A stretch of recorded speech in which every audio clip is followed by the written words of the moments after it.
Hello guys, welcome back to our channel M S cube. आज हम करने जा रहे हैं क्लास 9 साइंस का चैप्टर 8 मोशन। जैसे कि हमने पढ़ा था केमिस्ट्री में 3 स्टेट्स होती हैं, सॉलिड, लिक्विड एंड गैस। उसी तरह फिजिक्स में भी 2 स्टेट्स होती हैं, रेस्ट एंड मोशन। रेस्ट जब कोई चीज़ खड़ी है, जो चीज़ चल नहीं सकती, जो कुछ ट्रैवल कोई भी डिस्टेंस ट्रैवल नहीं कर सकती, वो हम उसे कहेंगे रेस्ट। जैसे कि हम जहाँ पे रह रहे हैं, अपना घर ले लेते हैं, होम, बिल्डिंग, स्ट्रीट, ये सब एक जगह स्टिल खड़े हैं, ये इधर उधर नहीं जा सकते। और उसी के ऑपोजिट आ जाता है मोशन। मोशन यानी कि जैसे कि बर्ड्स हवा में उड़ रही हैं तो बर्ड्स मोशन में है, हम कहीं से कहीं जा रहे हैं तो हम मोशन में है, ट्रेन से एक से दूसरी जगह जा रही है तो वो मोशन में है। इसे कहते हैं मोशन। और हमारा पूरा चैप्टर इस वर्ड के ऊपर डिपेंड है। चलिए देखते हैं कैसे। हमारा नेक्स्ट टॉपिक आ चुका है फिजिकल क्वांटिटी।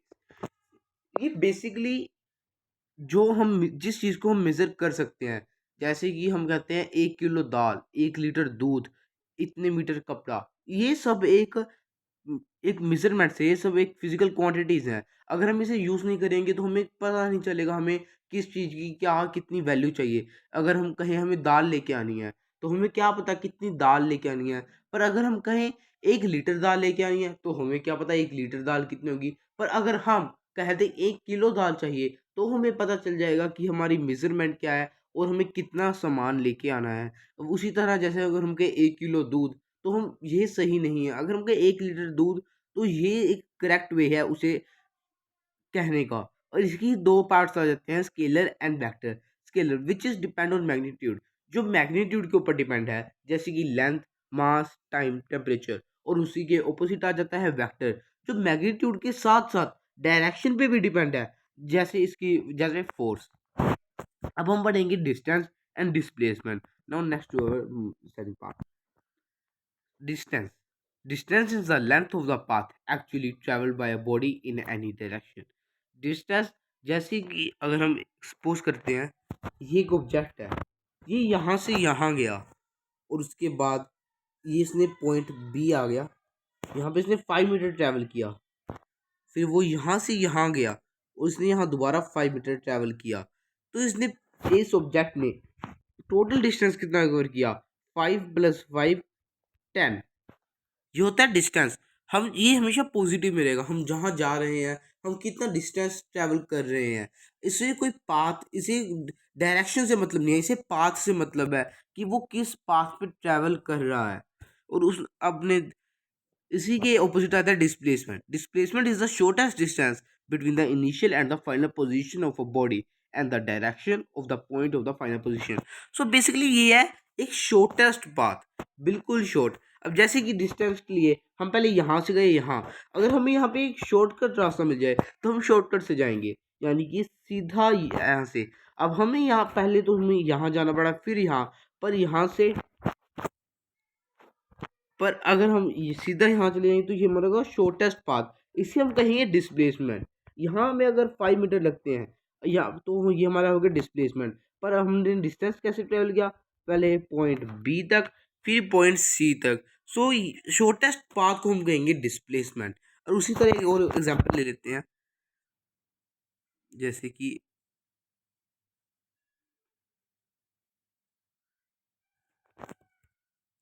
अगर हम एक सर्कल लें, अब अगर हम इस पॉइंट से चलते हैं और हमारा डिस्टेंस है यहाँ से यहाँ, एक पॉइंट से सेकंड पॉइंट तक, ये हमारा डिस्टेंस है, यहाँ पे हमें 10 मीटर लगे। पर अब डिस्प्लेसमेंट क्या होगी? ये डायामीटर इसका, यानी कि शॉर्टेस्ट पाथ। और ये याद रखना हमेशा कि पेपर में बहुत बार आता है कि what is the displacement of a circle, you can set 2r। ये होगा हमारा शॉर्टेस्ट पाथ। शॉर्टेस्ट पाथ को हम कहेंगे डिस्प्लेसमेंट, और जहाँ से हम जिस पाथ से हम आए हैं उसे हम कहेंगे डिस्टेंस। अब यहाँ से अगर हम एक सेकंड एग्जांपल ले,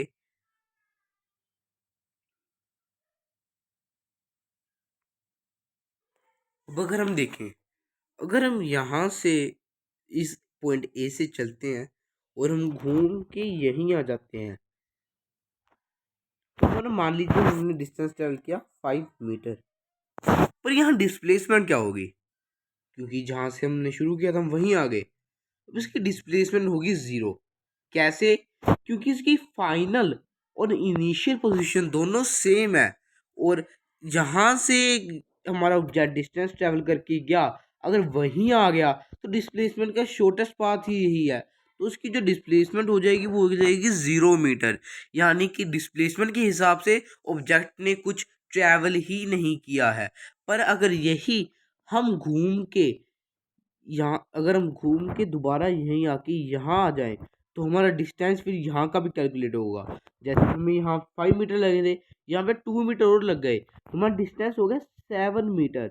अब यहीं अगर डिस्प्लेसमेंट होती तो वो हमारा सिर्फ होता 2 मीटर, क्योंकि हम जहाँ से चले थे वहीं घूम के आ गए। फिर हमारी ज़ीरो, और उसके बाद हमने कितना ट्रैवल किया लग पाथ में, वो हो गया हमारा 2 मीटर।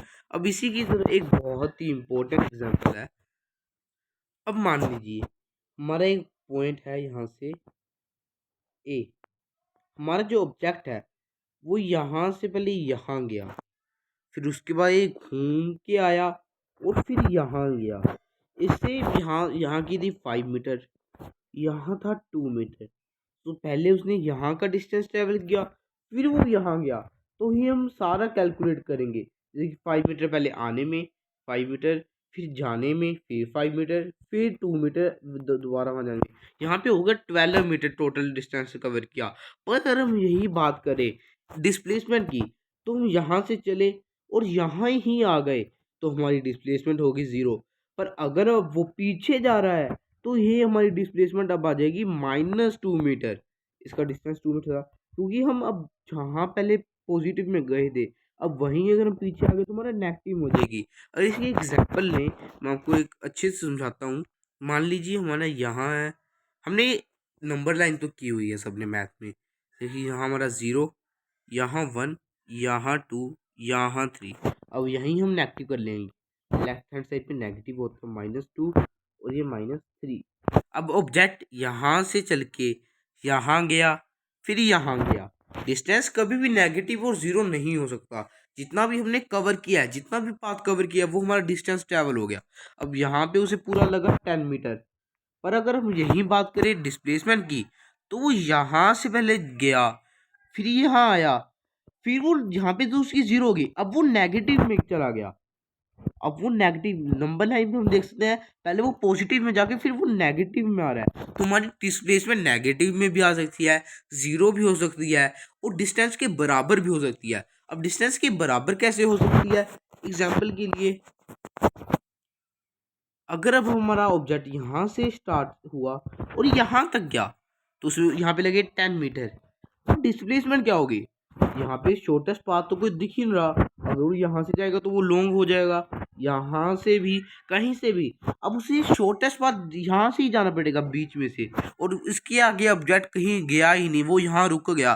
तो यहाँ पे डिस्टेंस और डिस्प्लेसमेंट दोनों 10-10, यानी कि दोनों ही सेम हो जाएगी। तो यहाँ से पता चलता है डिस्टेंस हमेशा पॉजिटिव होगा, और डिस्प्लेसमेंट उसके डिस्टेंस के बराबर भी हो सकती है, उससे कम भी हो सकती है, ज़ीरो भी हो सकती है, और नेगेटिव में भी हो सकती है।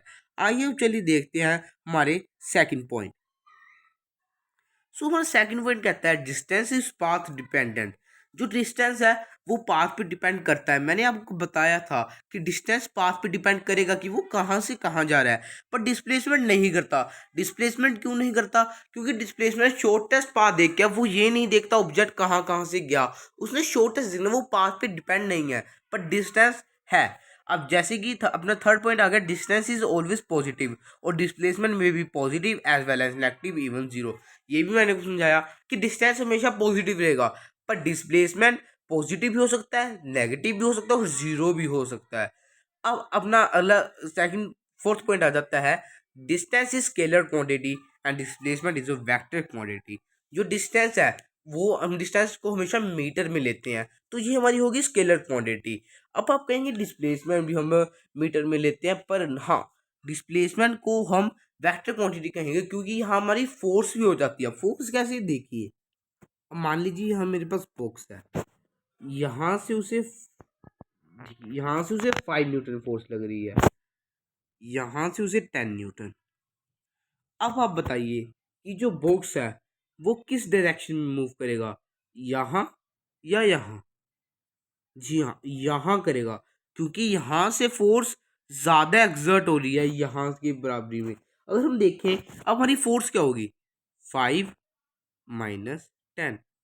तो हमारी जो फोर्स है वो आ चुकी है नेगेटिव में, -5 न्यूटन। और फोर्स की यूनिट क्या होती है? न्यूटन। तो इसलिए हम कह सकते हैं डिस्प्लेसमेंट वेक्टर क्वांटिटी है। पर अगर हम यही देखें डिस्टेंस, हम डिस्टेंस को ऐसे नहीं कर सकते हैं। चलिए बढ़ते हैं अपने सेकंड पॉइंट, नेक्स्ट पॉइंट की तरफ। सो अपना नेक्स्ट पॉइंट है distance can never be smaller than displacement, but displacement can be smaller than distance. ये भी मैंने आपको बताया है कि डिस्टेंस हमेशा पाथ कवर होगा, डिस्प्लेसमेंट यहाँ तो डिस्टेंस के बराबर होगी, यहाँ उससे कम होगी। वो डिस्प्लेसमेंट डिस्टेंस से ज़्यादा कभी नहीं हो सकती है। ये मैंने आपको समझा दिया था। अब हमारा नेक्स्ट पॉइंट आ जाता है डायरेक्शन इंडिपेंडेंट, डायरेक्शन डिपेंडेंट। अब डायरेक्शन इंडिपेंडेंट कैसे? डायरेक्शन वहाँ ये नहीं देखा जाएगा कि वो किस कहाँ से कहाँ गया, बस उसका पास ट्रेवल किया हुआ डिस्टेंस में आएगा। पर डिस्प्लेसमेंट में वो डायरेक्शन ढूंढेगा शॉर्टेस्ट पाथ की। तो इसलिए डिस्प्लेसमेंट जो है वो डायरेक्शन पे डिपेंड करता है। तो ये था हमारा डिस्टेंस एंड डिस्प्लेसमेंट तक का चैप्टर। अब हम अपना अगला, अब हम अपना बाकी का चैप्टर अगले पार्ट में कंटिन्यू करेंगे। सो तब तक के लिए don't forget to like, subscribe and share and turn on the bell icon. I मैं मैं आशा करता हूँ कि आपको मेरा सब कुछ समझ आ गया होगा। Thank you for watching my video. Bye.